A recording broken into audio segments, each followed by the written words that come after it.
And Bam. we're live. Yo, what's up, everybody? I'm here with Retri from Upshot Cards. We're gonna be ripping some packs. Retri, let us know what just happened, bro. Hey man, we just dropped our Miami F1 Grand Prix pack, and I think this pack will be killer. We've tried some really cool art concepts, but I'm super glad you guys actually woke up to do this with me. I know it's very early in the US. Hey, man. I mean, real Upshot DJs don't sleep, anyways. But yeah, man, it's Nope. honestly, Upshot's gotten me into F1. That's the funny part about this shit. Like, I was not into F1 Uh-huh. before Upshot, and then now my sister and I, because my sister was the one in my family that like did follow F1 loosely, and like I Uh-huh. called her up during the first F1 event that we had where Kimi Antonelli won, right? And I was like, "Yo, like, what alpha do you have for me?" and now she's like always like hitting me up about like what's gonna be happening throughout the season for the rest of the F1 season, and I've been learning a lot more about the F1 sport. So it's been a really exciting journey so far, at least on the F1 side of things. Yeah, I think the same will be true for me, where I'll be learning more about American sports, especially American football. Because I'm okay with baseball, I'm okay with basketball, but American football, man, like I was telling you just now in the lobby, it's half rugby, it's half actual football, and there's lines everywhere, and they pause the game every, I don't know, every few minutes to go into scrums or something. Oh man, yeah, it's American football. It's definitely it's not the sport that it once used to be. You know, it was a lot more Wait, why do you brutal say so? when What I was. a It lot was a more lot more brutal? brutal when I was growing up. I used to play linebacker, and we used to beat the shit out of each other. Now, half of the Oh stuff that I man. would done growing up would be Yeah. illegal. Uh, Yeah. so it's gotten a little softer, but it's fun. It's a fun sport. It is definitely like a combination of rugby and like uh, what you would call, as we would call soccer, but the rest of the world would call football. Um, Yeah. the actual football with your feet. So, but yeah, just give me 1 second. I just want to put this post out, and then we can start ripping some packs. We can start talking about, the end of this season going into next. It's gonna be a good time. That's right. I'm so glad we're doing this as well. This is the first time that we're trying to go live on stream whenever we do a pack drop, and I think it should be culture. Every time we do a drop, initially it was tough because everything on the back end, like we have a long checklist of stuff that we needed to do every single drop Yeah. to make sure it goes as smooth as possible. But now I think we have our engineering figured out. Like I probably don't need to be there, but we'll find out shortly to see if anything breaks. Like last week's pack drop was terrible, man. Like people were botting us. I'm not sure if you guys were buying it during live as well, or do you No, buy we it didn't. several We didn't hours get to, after? but we had the call like right after, and you're like, dude, they fucking botted the shit out of us. No. Yeah, they fucking botted us, man. Some asshole out there was like spamming the site because of the new referral system that we dropped. Someone was trying to do a hardcore database attack. Like they were attacking us on the site, and then we have an internal sandbox as well. That I don't know why they would bother attacking the internal sandbox, but they were also going there. What? Wow. Do you think it was like an agent swarm attack or something, or was this Uh, like? Because that seems very yeah, orchestrated. Hmm. Yeah, I think I don't know. It's weird that people would try this, but we've had a few people blackmail us as well, and my Blackmail? yeah, like quite literally blackmail and say, hey, we're here, we're doing X, Y, and Z, we're causing things to crash, and my me and my CTO sometimes we troll them because we know that if they were sophisticated enough and dreadful enough, we wouldn't even see them coming. But so far everything has been reasonably safe. Everything has been good. We've taken a lot of precautions, but the real professionals, you would not see them coming. It's this little kids that they learn how to troll or bot or DDoS, and they act like it's a big deal. But sometimes when building a new company, Like we know all the vectors that people can annoy us. It doesn't mean that they're in the system, but there's so much time constraint as well for us to go fix all these little minor issues one by one. But yeah, I'm glad you're here for F1. Let's do You it. know, I Let's wanted to get pick your brain as well on F1. Okay. Feel free to ask. You want me to pick? You want to pick my brain on F1? Yeah, man. Like, I Oh want to man, understand. I don't know if I'm the right brain to pick, but let's go for it. You can do anything you put your mind to. You guys are not bad players, right? I mean, half the sport we drop are European sports on top of American, and you guys are keeping up to it. I mean, I did not expect us to do as well. I think we did better on F1 than we did on some of the American sports. I didn't expect us to do that well. It's true. You know why? You just start overthinking things, man. Like, it's better sometimes to be completely retarded than yeah, retard max, baby. That's exactly what we did for the F1. Yeah, like we even got the Pierre Gasly call at 7th. I was like, what the fuck? Like we hit on so many levels that week. I was really excited. Oh yeah. Yeah, I like that we do F1 as well. That we do number 7, lucky number 7, lucky number 13, losing driver, because these are things that are a little bit more unpredictable, right? Because I think this season, number 1, 2, and 3 are going to be fucking predictable. Like Mercedes is going to come first and second most of the time. Yeah, I mean, with the car, right? Like that was kind of like my bold thesis for Kimi Antonelli. The car that he's driving, it's just obviously he's a good racer, but like also the car that he's driving is so far ahead of the rest of the competition that it's just, you know, I forget the second Mercedes driver's name. I'm still a little new. I think it's like George Englishman. Yeah, and Foreman. I could feel his rage, like not having the same car. Well, I think there are a lot of Russell fans in George Russell. That's right. Circle. But I made the call once, and I said George would never be a world champion, and a few chicks in my friend circle got really pissed off at me. But Kimi, however, I think he's world champion material. And I think there will come a time in his career where he'll just win consecutively for years and years to come. Like he has that in him where he will probably win 5, 6 world championships in a row, just like the greats. Yeah, he definitely has that kind of pedigree because he's winning, but he's like very nonchalant about it, right? And obviously, like he's excited, but you want to see winners with that kind of like that nonchalance because then they don't really let it to get to their heads too much. It's just kind of like, all right, this race is over, on to the next kind of thing, right? Like in any sport, that's always the greats always have that ability to just like they're excited for all of 10 seconds before they move on to the next thing. So that's right, man. Like the consistency. And the miracle is this kid is driving a car that goes, I don't know how many miles per hour, way before he has his actual driver's license. Yeah, I remember you told me that. You're like, he didn't even have his license yet. I'm like, that's crazy.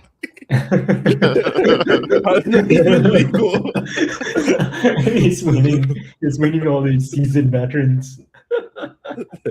Man. Like every now and then, right? Like a prodigy just comes in and smashes world records.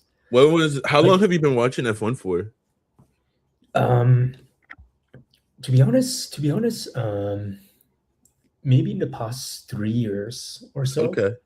Yeah, I got onboarded through that bloody Netflix TV show. Oh, okay. I had watched the Gran Turismo movie. I mean, I played racing games growing up like crazy. I used to be a tuner myself, but I never got into F1 particularly. So it was just like I used to mod cars growing up all the time. And it was like, but we never, for whatever reason, the the left turn or the right turn.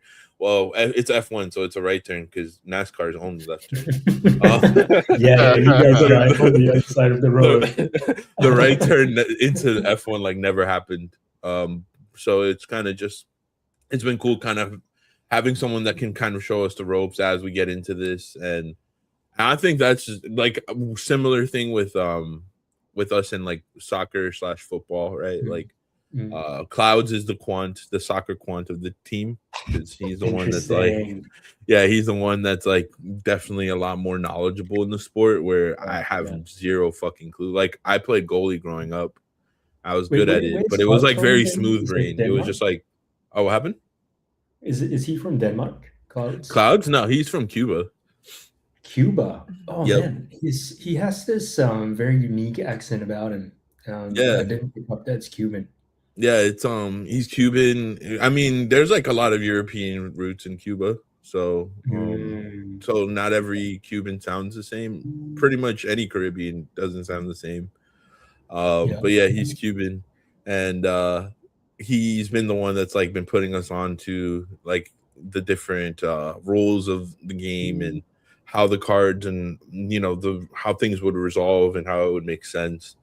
I think if to anyone listening, like if you're doing Upshot, do it with a friend group. Like it's a lot of fun when you have friends, and even if you're not sharing accounts or whatever, like having friends that can kind of like clue you in on some of the cards that you're getting and some of the things that you're opening as you go through is so much more fun. Yeah, that is the way to play Upshot. Like I play it with my mom, I play it with my family. The whole point here is you're gonna pull cards that you might not be aware of, right? And put some energy into your life where you talk to people about these things. Don't be a basement cave dweller that's only about instant gratification. Be a guy that talks to people on the bus, meet new people, talk to people in your community, get to know different sports and understand the uniqueness behind things. And that's one of my goals as well. Like I want to talk to you guys Americans about American sports. I want to talk about football with the Europeans. I want to talk about cultural and new stuff with Jason, for example. Like technically he is the most mature on our team right now, so he's the one that educates us on damn hey Jason, they called you Unk, bro. No, damn.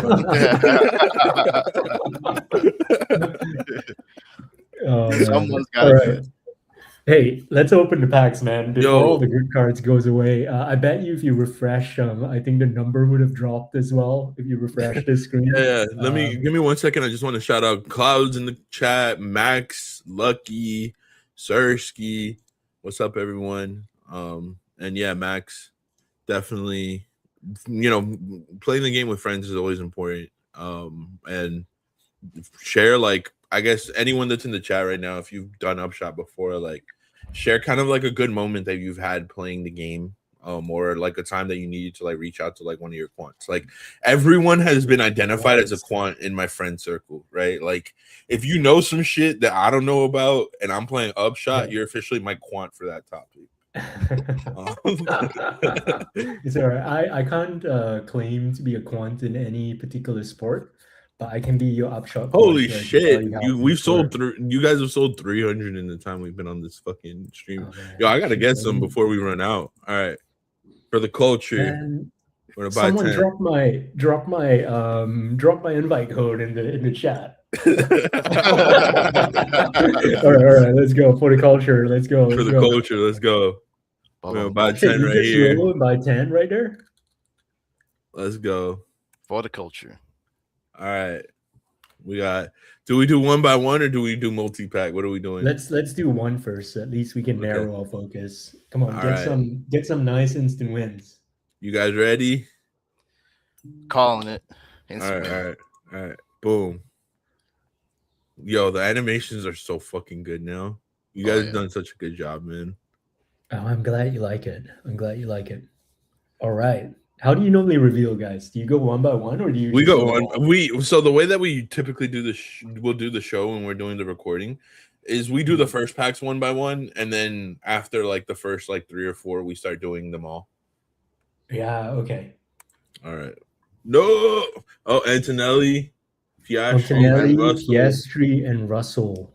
Oh, so you guys really? Oh, this is cool. I like that. How So you there's got to like be the 1, 2, and yeah, 3. You get 1, 2, and 3. yeah. So now we have to like basically cross our fingers for multiple people to podium. That's sick. One safety car. Oh, that's money. That's definitely gonna happen. Come on. Mm-hmm. It always happens. F1 Yeah. always happens. Sometimes even in the first minute. What's this? Mercedes fastest pit stop. Oh man, I don't think that's gonna happen. Mercedes fastest pit stop? Probably not. Unless it rains, right? Unless it rains, then they very quickly go to change. But is it sunny in Miami right now? Yeah, Probably it's pretty. The weather's been on and off. It's like one day it's beautiful, the next it's raining like crazy. Man, you have to have that in one of your lineups to hedge, man. Yeah. Yeah, we have to hedge it for winner, sure. Max Verstappen. I don't think Max has got this, man, but you get $68 if you got it. Yeah, if he but wins. I'm not bullish on Max winning, to be honest, from what I've seen so I far. love the guy though. I love the guy. He's a serious competitive driver. Yeah, but he definitely didn't. I don't see him having that W in Miami. Yeah. Hey, All right, while cool. we're at this page, right? While we're at this page, for this particular backdrop, we took a huge inspiration for Miami. So the colors are themed to Vice City. Yeah, I was gonna say it reminds me a lot of Vice City. Yeah, we really wanted to cater to that kind of vibe, so we picked very purpley colors. I like it. You know, Vice City was my first GTA back on the Really? PS2. Yeah, I fucking love Vice City. The vibes Yes, are sir. on point. Yeah, I didn't know GTA was a thing, and I went to my friend's house at one time, and his sister was squashing police cars with a tank. His sister was doing shout Yeah, out, homie. he's got an older sister. The sister was doing it, and I was like, "What the fuck? What game is this, man?"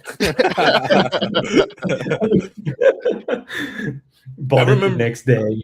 I remember before like GTA 4, GTA 5. Like during Vice City, San Andreas era, that was like when you found out which one of your friends were like a little bit unhinged. It was kind of like if you had that friend in the classroom that was playing Vice City or San Andreas, you're like, all right, like you got a little edge to you. I fuck with you. Like, what's up? I mean, those were the people I liked to hang out with growing up, right? So I was like, all right, cool. Then it got to the point where it was like the everyday like nerds were playing it. And I was like, what the fuck happened? Like,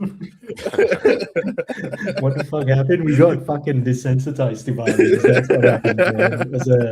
As a collective, right?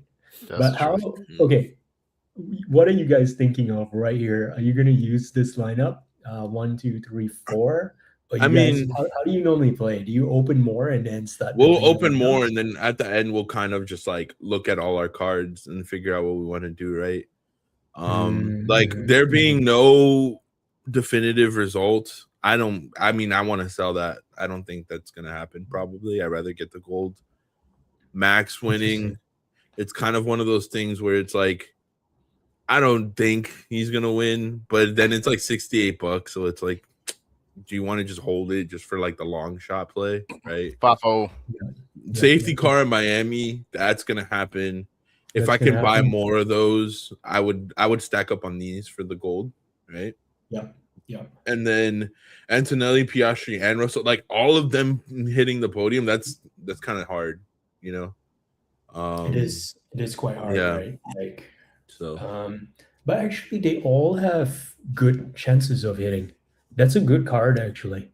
Yeah. So, because Piastri had a great race last time, and then Russell, it was only basically like he was having it was like things outside of his control that were affecting his race, right? Otherwise, the race would have ended up with Antonelli first, Russell second, and then probably Piastri third, right? Man, Piastri is Australia represent, so we definitely there's two Australians, right? There's Piastri and Ollie Bearman, but Ollie is in not such a good car. Okay, so you're gonna rig it to make sure that Piastri gets on the podium. Got it. Man, I will call whoever I can call. Oh, Rex, you don't like the suspense of opening them individually? I mean, it's delayed gratification, right? Like, oh, so me just sitting here and just talking about this shit instead of opening another pack must be driving you crazy, right? Max, you reveal all at once too. Yeah. No, he wants to reveal all at once because he wants to That is see his the contest way. potential. 1-1-1. All right. All right. Let's go. I mean, saying this 10 times is always gonna hit. Man, We need sound. What we really need is sound. Yeah, I was gonna say like a little bit more dopamine on the sound would help for sure. Sound. All right, We need Charles custom Leclerc. animations. Leclerc, my bad. Hey. I keep saying his name wrong. He is he's my biggest disappointment, by the way, in Formula One. Yeah, he let me down in the last event. He let me down. Probably lost more money on him than any other driver. Okay. But he's Why is Charles Leclerc? I mean, he was doing a great job for Ferrari though in the last race. He's doing good. A lot of people feel like, all right. I have a soft spot for Mr. Charles. All right. Okay. First off, I'm a straight male, but I still find the guy very good looking. All right. Secondly, Charles, unlike a lot of drivers on the grid, right? F1 is a sport that favors you if you're rich. A lot of them have had special training. A lot of them, their parents could afford to put them into races every weekend and get them all the way until they hit the big leagues, right? And there are few drivers that actually come from nothing. And Charles is technically one of them as well, where he didn't have a huge, big background. His father was like a mechanic or something like that. Lewis is another one like that as well. And when he joined Ferrari, Ferrari actually based their long-term strategy around Charles, like the way how they've done their cars, the way they've oh my god, Rex. The way they've tried to structure their team strategy, and the fact that Charles, it hits me very hard. Like, you can be so fucking good at what you do, right? You can have all the right ingredients, but you're just not the best in the world. And in Formula One, that's the painful part. Like, some of these guys are the best of the best, but they're just not the best in the world. So it kind of like feels like Charles is like an underdog, although he is the gem. That's why I have a soft spot for him. Oh, that's interesting lore. Yeah, I would say that something that I also struggle with in sports is that, right? Like, there can only be one winner at the end of the day. And in a sport like F1, it's not a team. Like, there really is only one fucking winner, right? Like, that's what I really like about tennis and what I like about F1 now. I like those individual sports where it's really just one person kind of putting their neck on the line, and you can't really live with like the excuse of my team didn't show up or anything. It's like really just all on you, Yeah, it is. But F1 is so unique that every element has to go right. The weather. Yeah, I was seeing that last week, the last race for sure. Yeah, to how your team changes the tires, to how they're observing the track and strategizing, planning when you do pit stops. There's so much precision that goes into it. There's so many factors. And I just like that everything has to be optimized. And in a way, as a card player, someone that loves cards as well, Upshot really should be like that. It doesn't matter if you got a good hand or a bad hand, because everyone, I guarantee you, will run into bad hands with pack rips.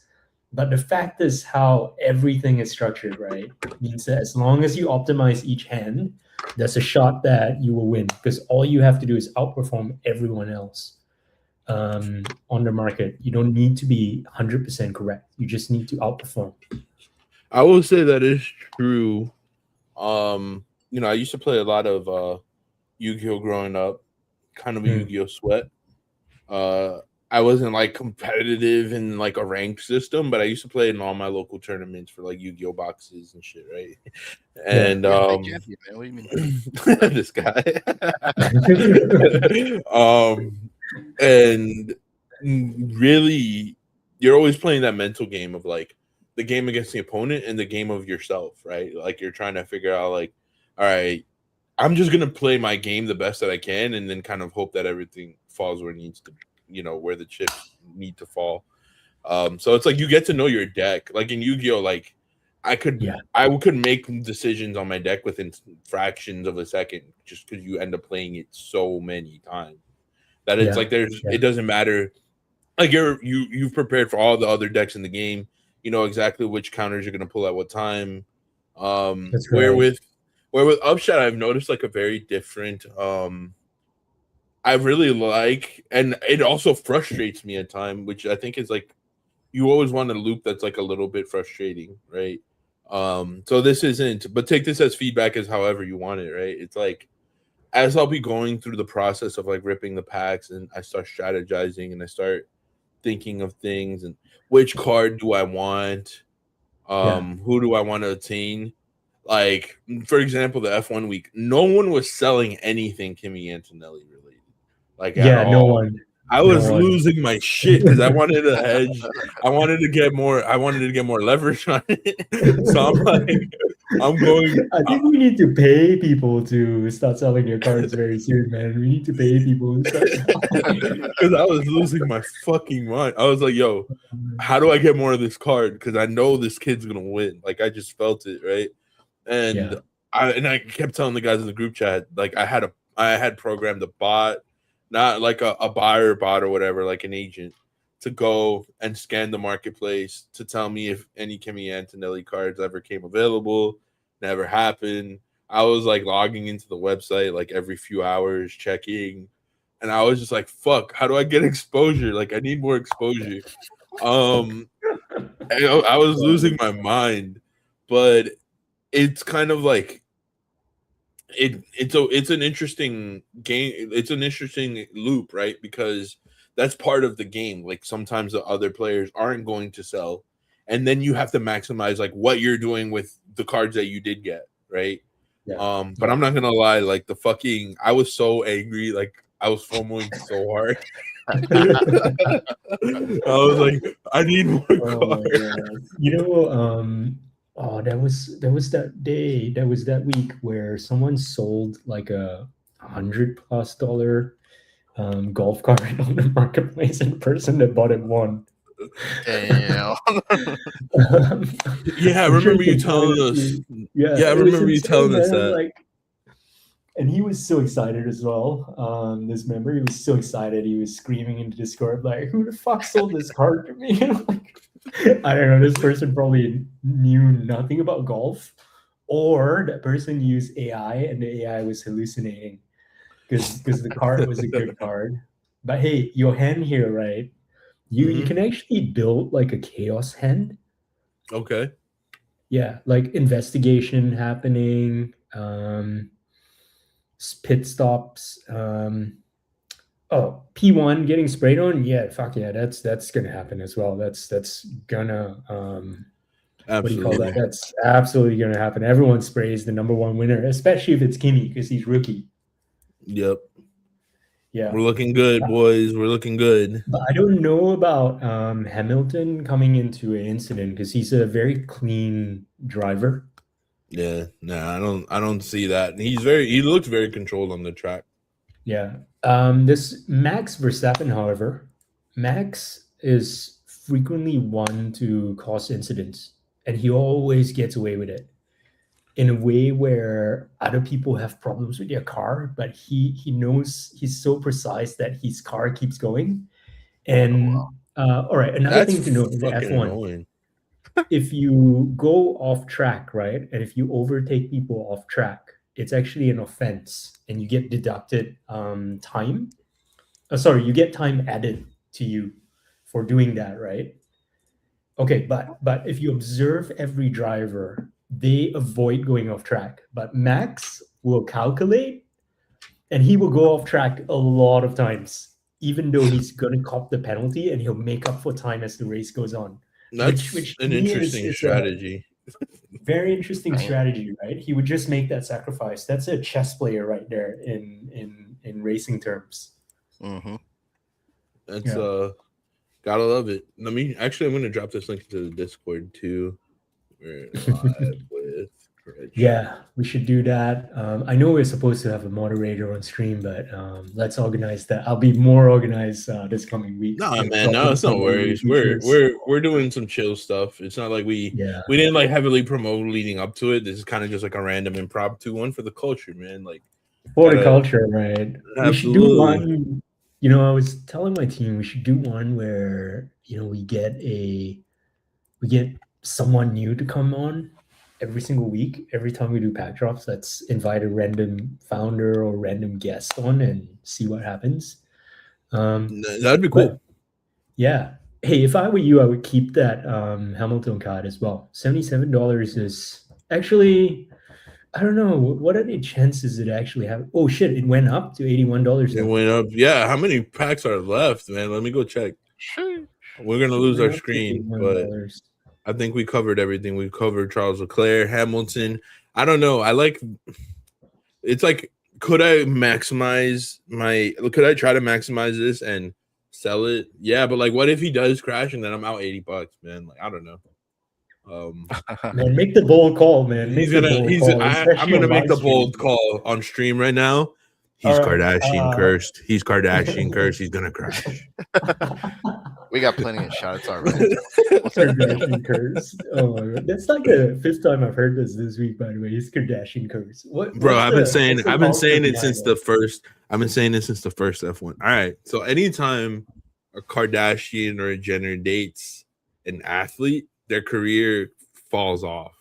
Like historically, we've seen it with Chris Humphries. We've seen it with Tristan Thompson. Bush. We've seen it with Reggie Bush. We've seen it with Lamar Odom, Devin Booker, like a lot of athletes. Like every time, as long as they date a Kardashian, which means or a Jenner. Is that right? Yep. Yeah. Anytime they date one of them, like their career kind of falls off, or they become like they lose a step, right? So it's run.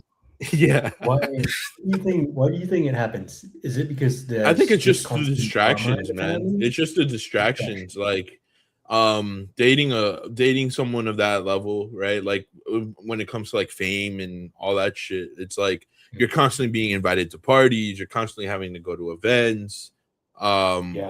You're and being an athlete, like that takes real fucking dedication. That's a real craft.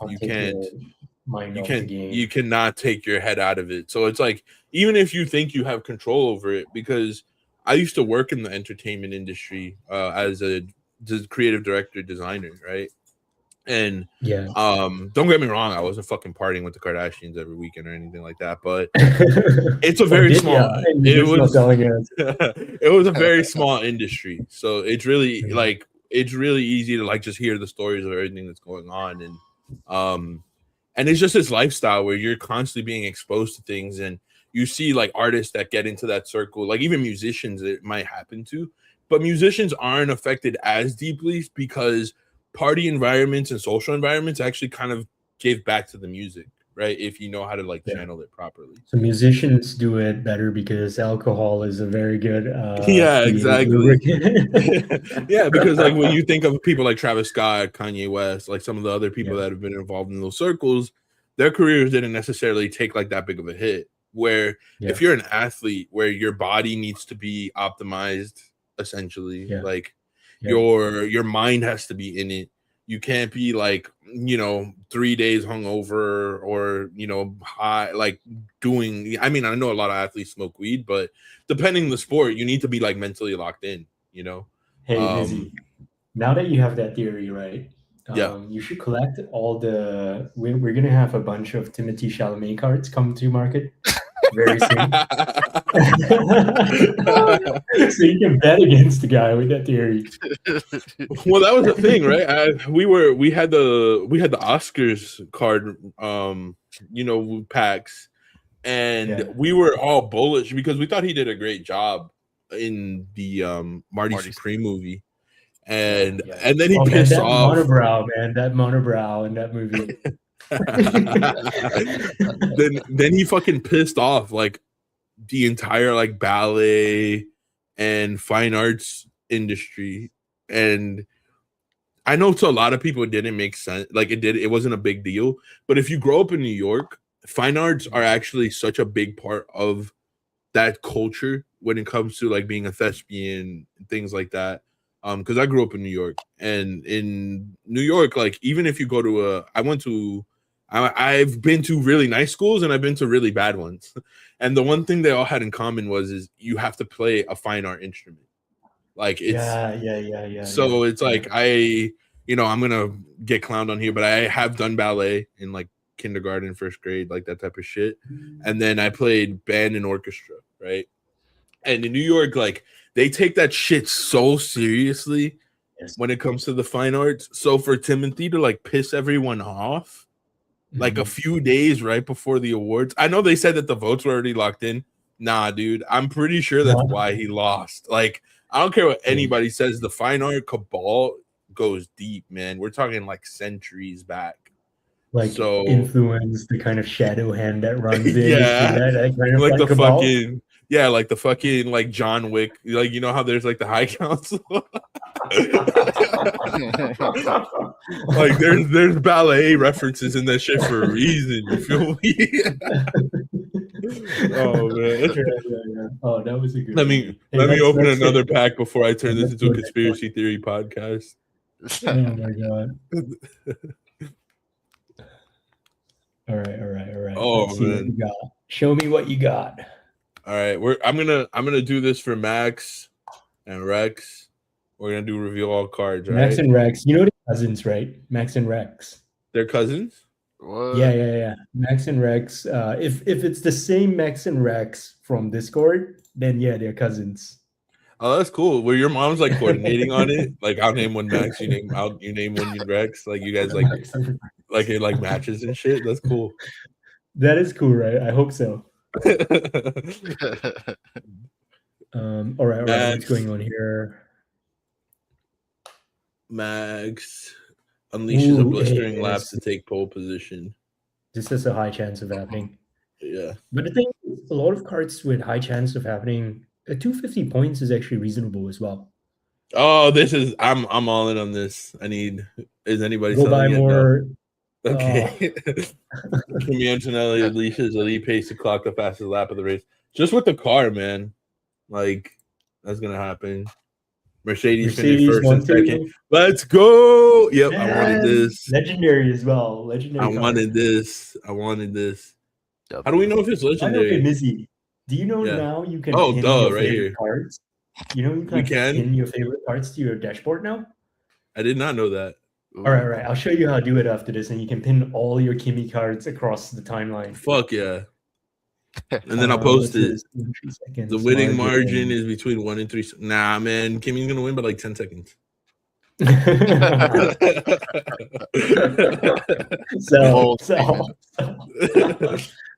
Yep.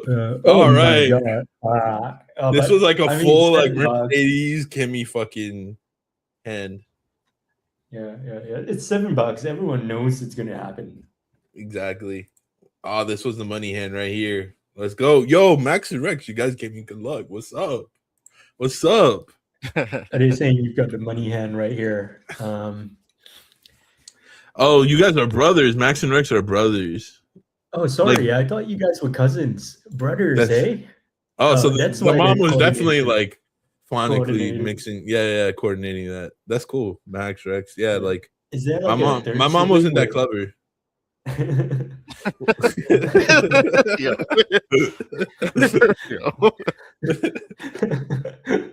David knows that's like a very loaded joke in my house because I'm very pissed off about the name that I got compared to some of my other siblings. Wait, what's your real name, by the way, Lizzie? My real name is Mike. Mike.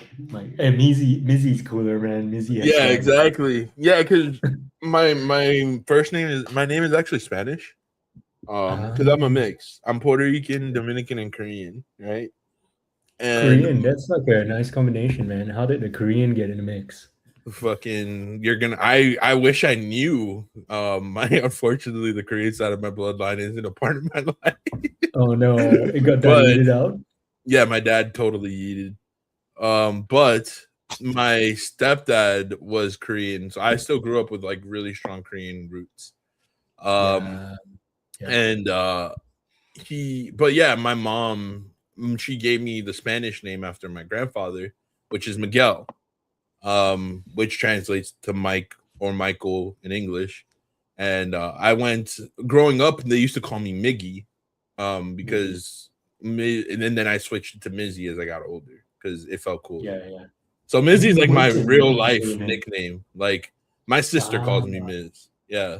Yeah. I mean, you worked in entertainment, right? Yep. Mizzy is a good name to have in the entertainment world. That's my Yeah. Yeah, it was a lot cooler, man, because it's like Miggy, like there's a lot of Miggies out there. And then I was working in LA and being named Miguel in LA. And not that I have anything against Mexicans, but everyone assumes you're fucking Mexican when you have a Spanish name. And I was like, bro, I'm too tall to be Mexican. I'm 6'2". Like yeah. Oh my god. So is any of the Italian guys Mexican? Nah. No, just Puerto Rican, yeah. Just Puerto Rican. Well, Clouds is Cuban. I'm Puerto Rican Dominican. Hado is also Puerto Rican Dominican. And Damien is the wild card. Yeah. Dude, Damien, tell them about your Mexican roots, bro. My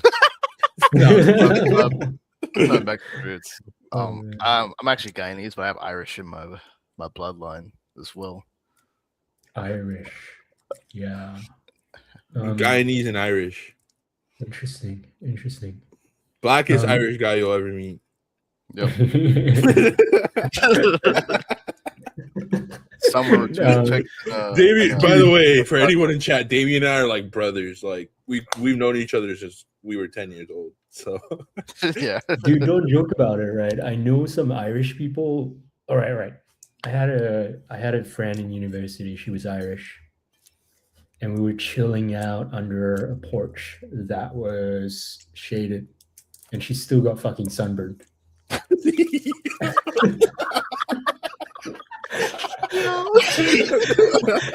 Yo, I'm fucking dead. It's possible. You always told me that was possible. It must be the reflection from the other white people in the room, right? Yo, that's some funny shit. All right, let's see if we get another winning end. Let's go one more. Winning back. Let's go. No fucking instant wins. Someone must be buying it all. Do I do multi-pack or do I do another single? Now let's go single. I've got like 15 minutes left with you guys. Anyways, let's go single. I want to show you guys how to pin your favorite cards as well. Okay, cool. So I'll do 2 more and then we'll do that. Okay. Let's go. All right, another reveal. Hey, I can see why Jason likes hanging out with you guys. Man. Oh, Kimmy. Let's go. Chang. That's free fucking money, man. Red Bull records the fastest pit stop at the Miami Grand Prix. I guess it depends how much Red Bull they drink. Williams records the fastest pit stop. I don't know enough about Williams. I got to research. Okay. Williams is a back of field kind of team. They're not really a top tier team, and for them, getting to pit stop can happen because they've got a shitty car. F1 fans might correct me. They might be better this year because the principal apparently is quite good. But I have a feeling it's, top tier teams don't break down as often as the lower tier teams. Okay. P2 gets sprayed the most. P1 always gets sprayed the most. Yeah, that's a sell. We're selling this. Yeah, unless Kimi goes P2 and the guys gang up on him. Yeah, but you can talk your way into any hand, man. You can talk your way into any hand. 5 to 10 second margin. I like this. I like this card because Kimmy's gonna win. Like, He's because gonna do Kimmy's it by gonna 5 do to it 10 10 seconds. seconds. Yeah. No. And then Kimmy winning. All right, so we've already made $15 on this pack, guys. Let's go. on these. Real quick, let me address the chat. Max, you like the main name Miguel? Thank you, man. Especially in the movies. Yeah, I mean, in the movies they make it look cool, but the reality is like, unfortunately, growing up in America. So if I go by Miguel outside of America, I'm exotic as fuck. I get treated like the Latin sensation. It's amazing, especially because I have like I look very Asian as well. So it's like it really like it's unfortunate that I didn't start going overseas until after I was married. That's all I'm gonna fucking say. That's life, man. That's fucking there's life. there's a good chance that my wife is gonna be watching this, babe. I'm sorry, but you know exactly what I'm talking about. Because holy shit, when I went overseas with the name Miguel, looking like an Asian Latino, I was definitely gonna get myself into some trouble if I went into the wrong rooms. That's all I'm saying. Dude, come back. Come to Malaysia with me the next time I'm there.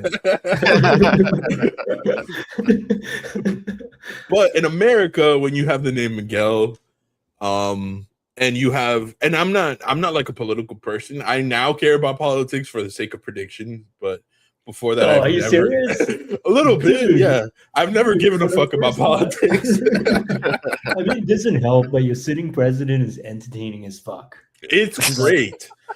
It's great because he's entertaining, man. Dude, like, but Biden was funny as fuck too. Like the amount of memes Biden gave us, the amount of memes Trump's given us. Like at this point, it's Biden like we're here for the memes. Pathetic, man. Like, okay, the ones where he can't talk are hilarious. Like there was this one. Like if you, my wife and I, we smoke weed together sometimes. Well, anytime we smoke together, but we don't like smoke every day. But we'll occasionally like smoke like a couple times a week. And we would just sit there on our phones, like watching the fucking Biden speeches and him like fucking up the words. And we would just be dying. It's so the way I see it is so wrong of the party to do that to him as well. It's humiliating for him. Yeah. Being a president is fucking stressful. Like, can you imagine the amount of stress he goes through on a day-to-day, and the party just did that to him? Yeah, man. And then it's very cold. Yeah, and to leave him there to be ridiculed, right? And then defending him as well, like the rest of the world is blind. Yeah. But I'm glad predictions is a thing right now because you can finally participate in things that resonate with you, such as politics. No other. I think we live in the best time. Quite literally. I do think we do. I was actually having this conversation with Damien the other day where we went for a drive, and I was like, everyone thinks it's a really bad time to be alive. I actually think it's the best time because we have so much freedom to, like, freedom is subjective, right? Like some people will be like, oh, we don't have freedom because we're being over surveillance. But it's like, but when the fuck could I win $500 because my president's being a dumbass? Like that's also kind of funny. Like, dude, I think do you want to live in your grandparents' time where there was threats of World War? I mean, arguably now there's threats of World War, right? But if we go to war, it's like all the Call of Duty bros are just gonna go play, Call of Duty. They're just gonna go. No, man, they're gonna be. Yeah, exactly. They'll be drone drivers. It's guys like us that we drafted to be first line. So I never cared about politics, but in America, to be honest, like I would say, ever since the Obama presidency, like once Trump went into office and stuff, like there is a stigma around being like a Mexican kind of dude or like Hispanic adjacent. So even though I'm mixed, like you could still visibly tell that I'm Latino, So it's like then you're running around with a name like Miguel, like you get put into a lot of weird stereotypes, which I don't fit the stereotype. Like, don't get me wrong, I'm very cultured. I speak multiple languages, but out of all my siblings, I have the most Hispanic name, and I'm culturally the least Hispanic adjacent. which is why that shit is really funny. Like the rest of my siblings have like normal names like Johnny, Kimberly, Jade, and I'm like fucking Miguel. Like, where the fuck does that come from? So it's just it's a really funny story, and like everyone in my family gives me shit for it. But yeah, it's so love the name Miguel. Mexicans are cool, but culturally we're just very different from the Caribbean Hispanics, and it's just one of those things that it's like, bro, I'm not like to call me Mexican when I'm like in LA, and it's like I'm very visibly above the higher requirement to be Mexican. Mexicans are cool, man. Like 2 weeks ago, if I was on stream right now, my two Mexican nieces would be climbing all over me. That's cool. Jumping up and down and trying to go and scream to wave. But yeah, I've got Mexican nieces as well from my girlfriend's side. That's cool. They're adorable. Nice. American as well. So you know, one thing I like about Americans is, how would I say, even as a kid, you're taught how to sell yourself. Not in a bad way. Sure. But to be able to project who you are, there's such pride in individualism. You know, in Australia, the tall poppy gets cut. That's the saying here. If you stand out from the crop, you get cut, and the mob will lynch you and hang you at stake, right? Holy shit, I didn't know that. And in Malaysia, where I grew up, you get whooped your ass if you stood out as well. Yeah, but the one thing I admire about, you know, Americans in general is that they take pride in individualism. They take pride in, you know, speaking and presenting themselves as the best. It doesn't matter if you're jack shit or a dumb cunt, but most Americans know how to sell themselves. Yeah, I mean, it's definitely, that culture is definitely present, and I think it's definitely present in like different cities more than others. I think New like York, man. The fucking big cities, like you have to sell yourself because like you, like, for example, like branding, we're taught that at such a young age because that's what keeps you from getting your ass kicked sometimes. Like I hit a really like I hit a really big growth spurt in my teen years, but I was the smallest kid in my class for most of like my childhood. So I had to learn to be funny because I was gonna get my ass kicked otherwise, you know, like so I branded myself as like the funny kid that was like the sweet talker. Like I was always the one that could bring like the cute girls over. Like that's how I'm not getting my ass beat in school, you know, because like in school, everyone thinks this is like Boys in the Hood or some shit in New York, right? Like everybody's like got their little gangster lean, everybody's walking a different way. And like the kid next to me is like almost a foot taller than me, like 80 pounds heavier than me. I'm just like, how do I survive? So everyone gets branded like really early, and you find a way to kind of like, because of social survival skills, right? You find a way to kind of market yourself for sure. Like I think that it's interesting to hear that from someone that didn't grow up in America, because I didn't know that was like something that we only kind of did. Yeah, it's a very American exclusive thing. I mean, I go to different parts of the world and I admire different things as well. About, you know, every culture is unique, right, in some way. But when I was in New York, meeting with a bunch of our investors, one thing stood out very prominently.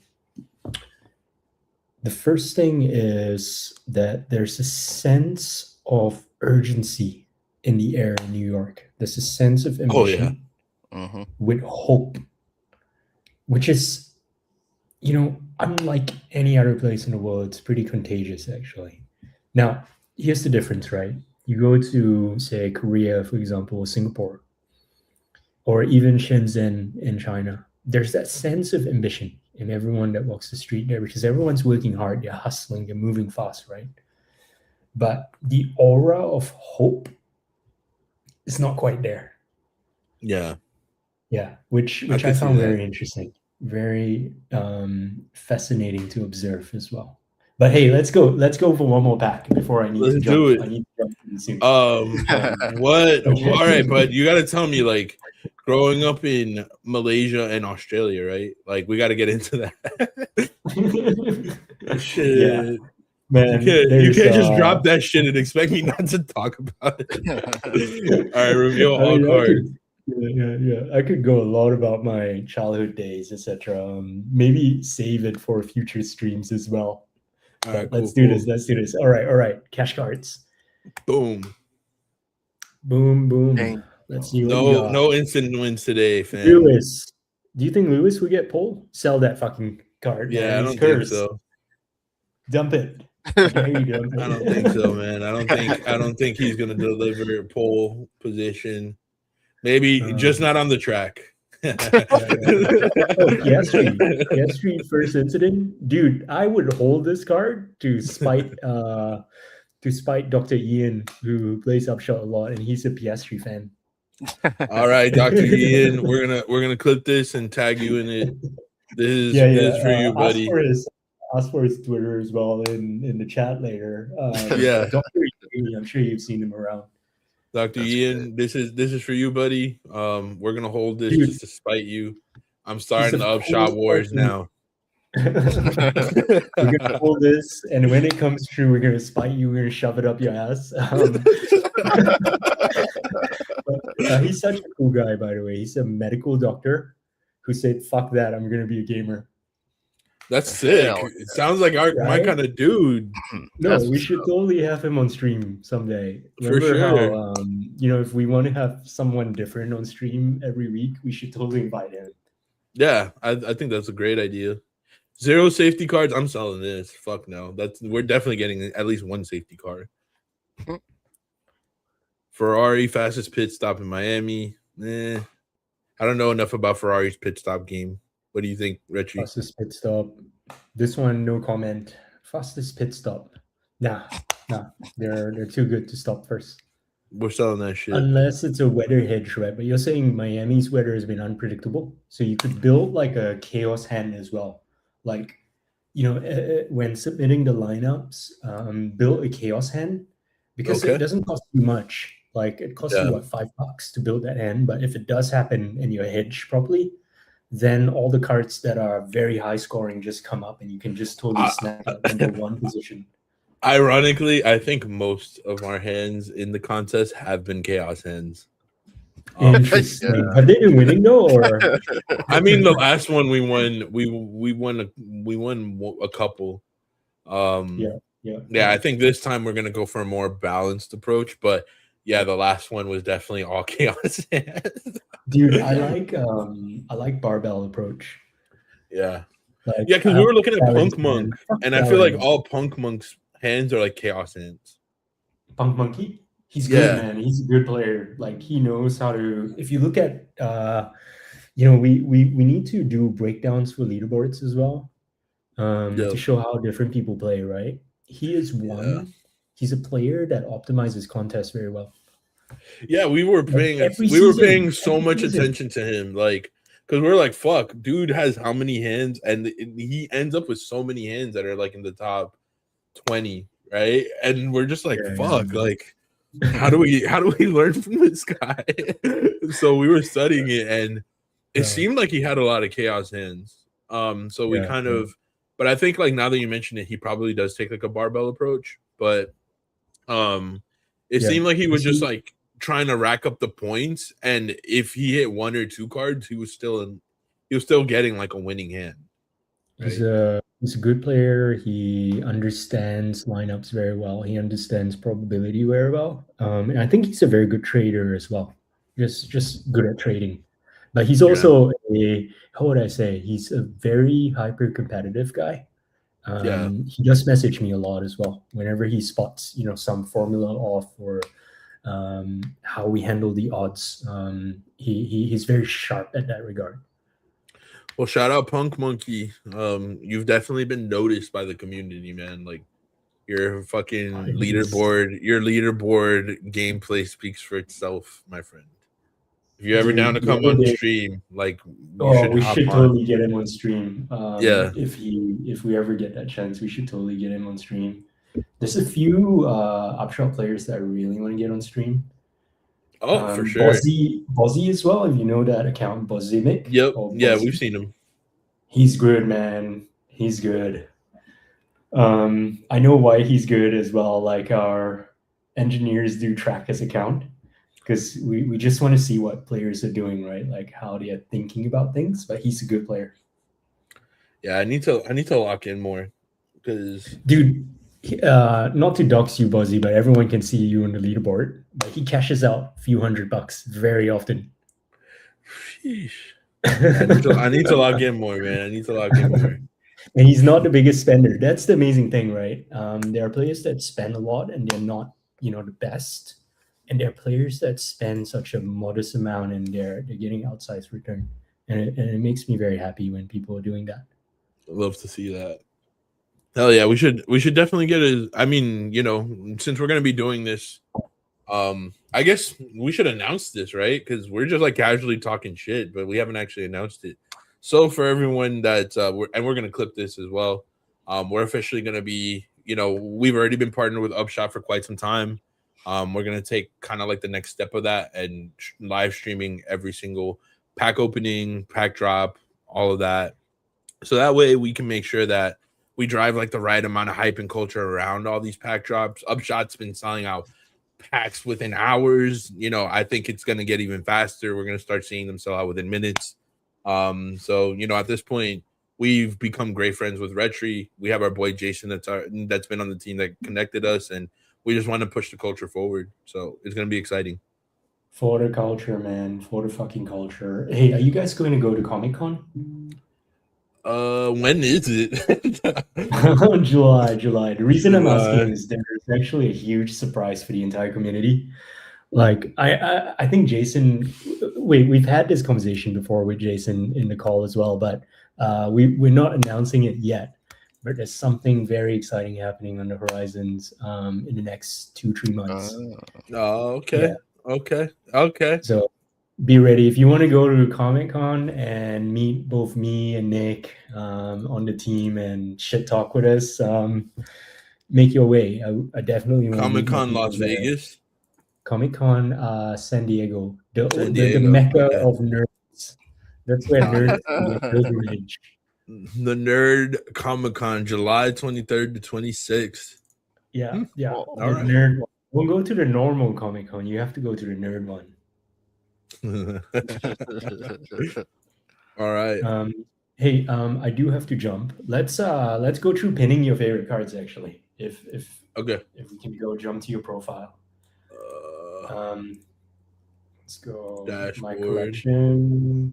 My collection. Jump to my collection, and mouse over there. That little pin icon down at the bottom. Oh, nice. Okay, dude. So you can pin all your favorite Kimmy cards from now on. So, dude, dope. Oh yeah. Let's go. We're gonna get P1 get sprayed the most. I want all my winners where I can see them. Mercedes 1-2 finish. Dude, right. I'm gonna pin all of my winning cards and I'm never gonna claim them. I'm just gonna display them there as winning. Oh, they're on their favorites here now. That's cool. Yeah. So all right, guys. And I love the My Contest edition, by the way. Hey, which one? Down here, how you can see the contest that you're in now. That was a nice upgrade. We have a bunch of cards we have to claim. Yo, Clouds, we won $20, bro. Wait, oil? Yeah. Shit, man. Everyone's an oil expert these days. I do have a history in oil. No, I'm just kidding. I don't know shit about it. Oh, and there's a new claim rewards feature. Oh yeah. Let's try this. I think it's still a little buggy. But go ahead. Let's see what happens. All right, Damien, do the honors, bro. Left, right, or middle? Right. Mid curve it, bro. Oh, nice. Nah. Hey, fuck. What's this? 5 names joined the 4 trillion club. I don't know. So it's 4 or 5 or 6 companies above 4 trillion, right? Yep. By June. Wait, how many companies are June 30th. $3 trillion now? How many companies over I think it's 2 or 3. And this must be US, right? Yep. No, or is it global? We need to check the rules. It as doesn't well. say. It doesn't say. 5 corporate So- titans notch closing market cap north of 4 trillion. What the fuck? Nvidia is 7 trillion. Yep. Yeah, they just hit all-time highs yesterday. Oh Damn, my they passed god! Apple. Shit. Wait, Apple is 5 trillion now, and Dang. I should know all this because I hold stonks, but what the fuck? Nvidia is 7 trillion. Dude, collect all the Elon Musk first trillionaire cards as well. Yeah, definitely need to get access to that shit. Yeah. Okay, so Apple, Google, Microsoft, Nvidia. Wow. Johnson Well, I guess we're Johnson's gonna be trillion as gonna see well. where What this the ends fuck up in is- June. Dude, what the fuck is going on with this world, man? Wild. It's wild. We have how many $1 trillion companies now? Even Samsung is 1.3 trillion. What? Oh my god, what the I fuck is happening to this world? And yeah, I remember when Apple hit $1 trillion for the first time. We were just like, "What the fuck?" yeah, just what the fuck, right? Oh my god. You know, what's crazy is this might be the best time to be alive, but the wealth divide as well is going to be so insane. Yeah. Here I don't know what your net worth is, Damien and Izzy, but here we are, mere plebs, not even barely a millionaire, and there are people hitting $1 trillion. I mean, yeah, we're right in that plebeian category for sure. Yeah.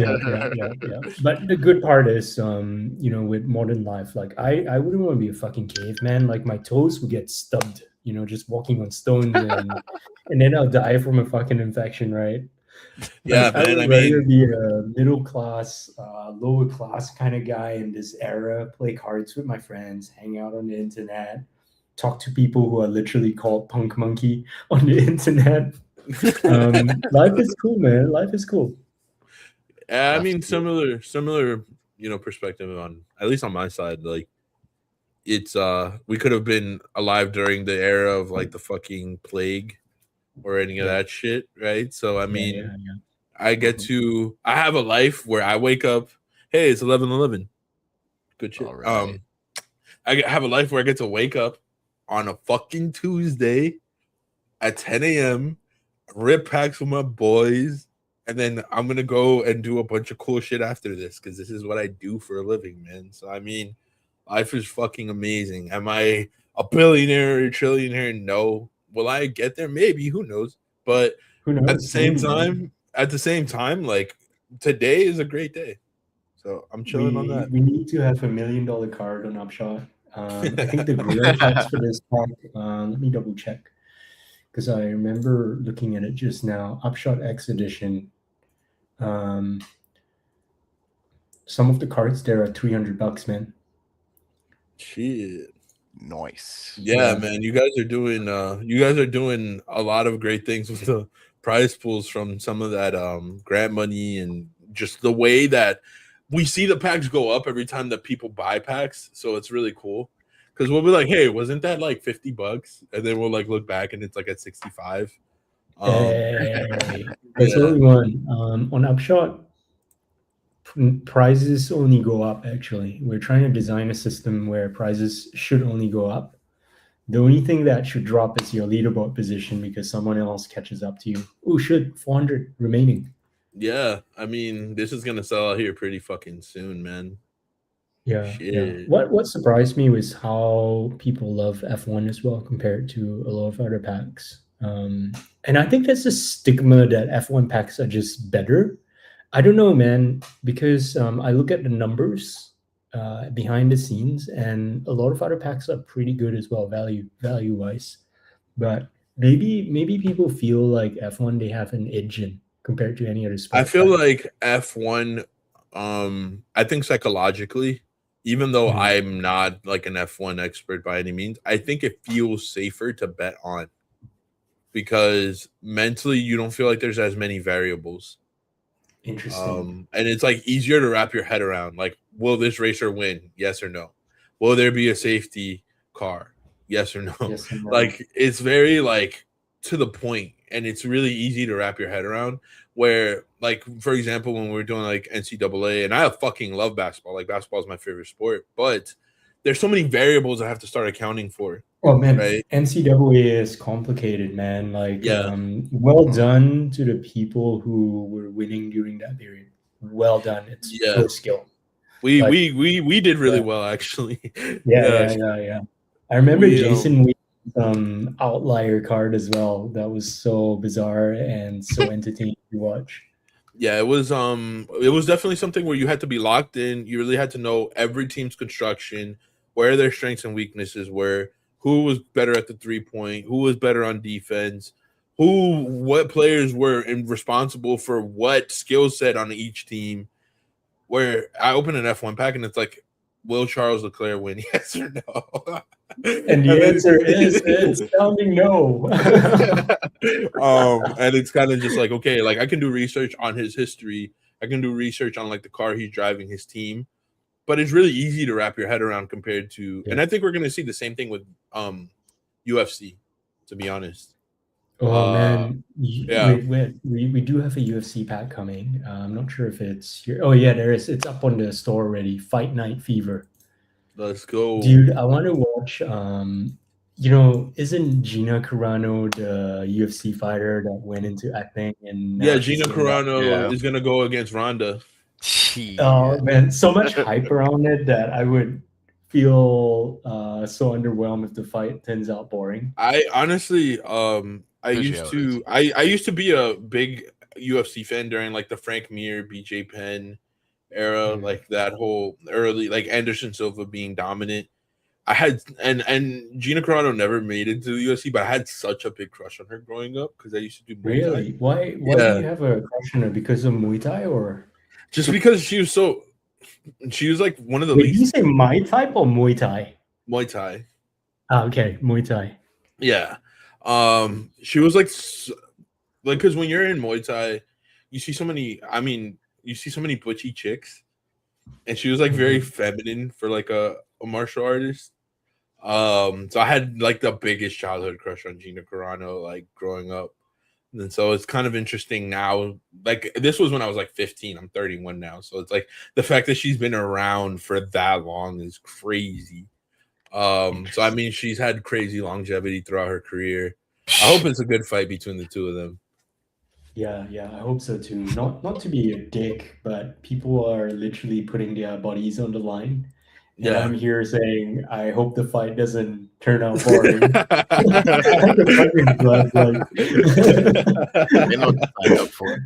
I mean, you're expected to entertain, man. You know, and it's like it's a two-way sport.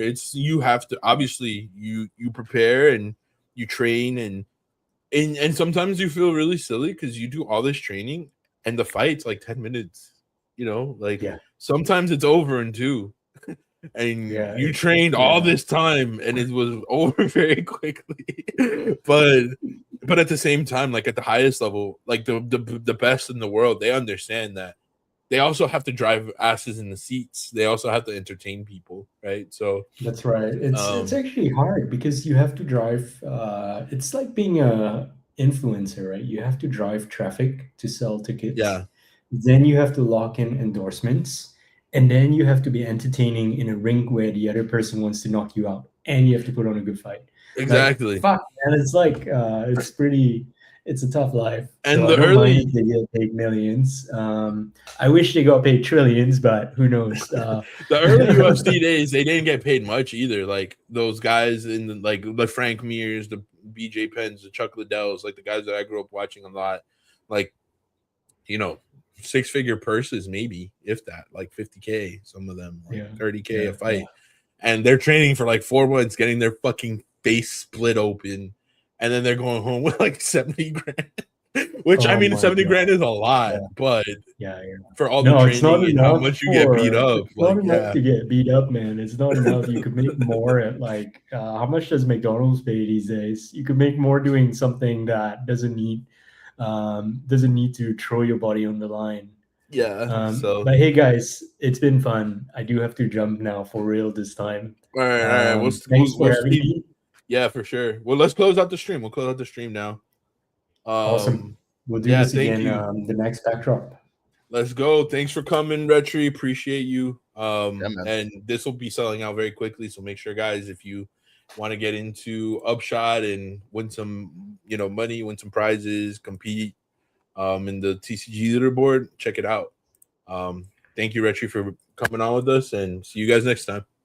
Hey, if you guys, you know what? I swear, we jump off stream and you guys are going to open some grill cards. So sorry, not sorry for bringing the bad hands. Yo, Rez, I'm sorry, bro. We're closing out the stream, but appreciate you, brother. We got to link up soon. It's been a minute. Yeah. Thanks, guys. Have a good night. Bye, guys. Good day. Thanks for coming on. Bye.